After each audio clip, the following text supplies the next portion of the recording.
Hello, আসসালামু আলাইকুম YouTube friends, কী অবস্থা, কেমন আছেন? আশা করি সবাই ভালো আছেন। আজকে যে টপিক নিয়ে আলোচনা করবো এটা হলো কাতারের প্রধানমন্ত্রীর মহান জয় করলেন ডক্টর ইউনূস স্যার। এর মানে অর্থ হলো কাতারে উনি গিয়েছেন বাংলাদেশের প্রধানমন্ত্রী বা বাংলাদেশের যেটা প্রধান উপদেষ্টা ডক্টর ইউনূস স্যার, ওখানে বিগত সরকারের সময় এলএনজির চুক্তি ছিল বাংলাদেশের সাথে কাতারের, তো ওটা কিছু টাকা দিয়েছে আর কিছু টাকা দেওয়া হয় নাই।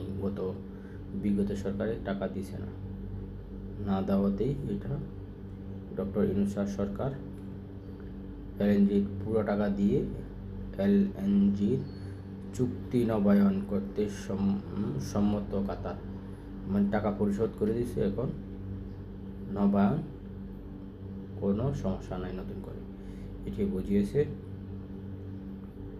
আর হলো ডক্টর ইউনূস স্যারের নেতৃত্বে প্রতিনিধি পূর্ণ সম্পন্ন করল কাতার প্রধানমন্ত্রী।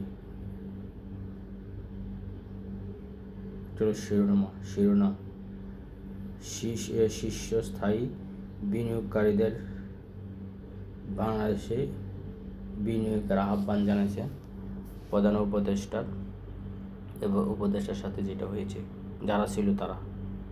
যাই হোক, শেষ পর্যন্ত কি হলো, ওখানে খুঁটিনাটি আলোচনা হয়েছে প্রধান উপদেষ্টা আর হলো যারা বাংলাদেশি প্রবাসী তাদের সাথেও সালাম কৌশল বিনিময় হয়েছে কাতারে।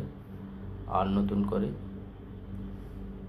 কাতারের প্রধানমন্ত্রীর মায়ের সাথে আলোচনা বা বৈঠক যেটাই বলেন না কেন, ওইটা হয়েছে। এটা কিন্তু সোজা কথা, এটা একটা সৌভাগ্য এবং কি বলো, যারা ভালো মানুষ তাদেরই হয়। কারণ যে কোনো মানুষের সাথে আরও মানুষের মেয়েরা বা মহিলা বা মা জাতি বোন জাতি কথা বলবো না, ঠিক আছে? তো এটা একটা ভালো দিক যে কাতারের প্রধানমন্ত্রী মায়ের সাথে ডক্টর ইউনূস স্যারের বৈঠক হয়েছে, আলোচনা হয়েছে, কথাবার্তা হয়েছে, ভালো একটা সুন্দর দিক।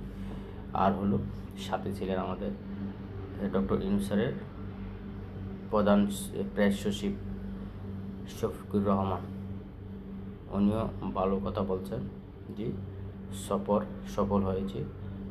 যাই কত দূর হয়েছে এটা আমরা দেখব কিছুদিন পরে ইনশাল্লাহ। আর বাকি কথা হয়েছে যেটা সোশ্যাল মিডিয়ার মাধ্যমে বেশি বেড়াতেছে, এটা হলো বাংলাদেশের থেকে 700 থেকে 750 সেনা বাহিনী কাতারে অবস্থান করবে, ওখানে নিয়ে যাওয়া হবে, ওখানে তারা থাকবে এবং কি এটার থেকে করতে করতে কমসে কম 15 থেকে 1600 উন্নত করা হবে। আর হলো এটা প্রতি 3 মাস থেকে 6 মাসের ভিতরে অন্তর চেঞ্জ করা হবে, এরকম একটা আলোচনা হয়েছে। তো এক হিসাবে আলোচনা সফর ডক্টর ইউনূস স্যারের কাতার সফর ভালো হয়েছে, সুন্দর হয়েছে, এই দেশের জন্য ভালো দিক। কারো টাকা এইভাবে রেখে দেওয়া কোনো ঠিক না, ঠিক আছে? যা যে সেই ধনী হোক আর গরিব হোক, যে টাকা পাবে তার টাকা পরিশোধ করা, এটাই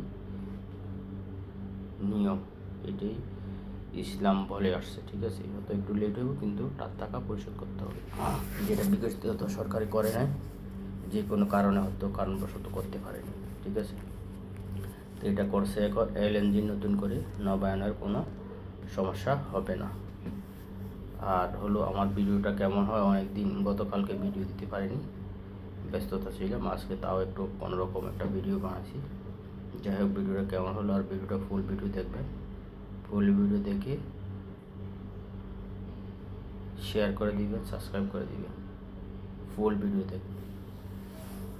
থ্যাংক ইউ ভেরি মাচ আবারও। আর আমার ভিডিও কেমন হলে দেখবেন, বলবেন, জানাবেন। আসসালামু আলাইকুম।